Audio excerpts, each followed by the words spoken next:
একটা LG 24 inch TV. এটার যখন একটা 28 ইঞ্চি টিভি মাদারবোর্ড লাগানো হয়েছে তখন এটার হচ্ছে আপনার একটা সমস্যা দেখা দিয়েছে, সেটা হচ্ছে এলবিডিএস ম্যাপ যেটা আছে এটা চেঞ্জ করা যায় না সার্ভিস করেছে।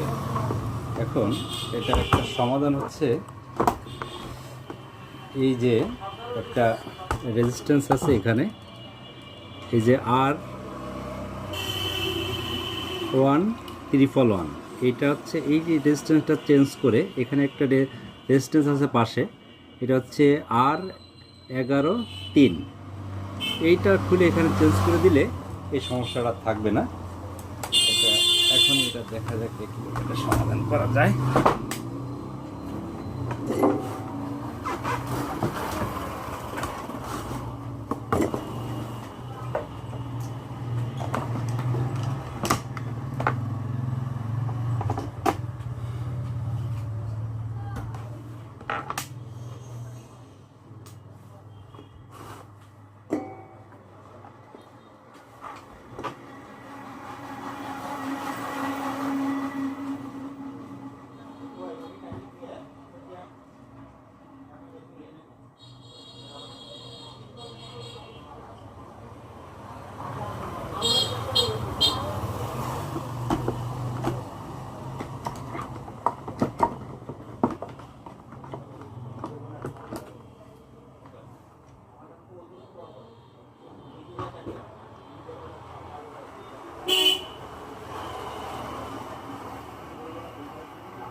দেখা যাক যে সমস্যার সমাধান হয়েছে কিনা।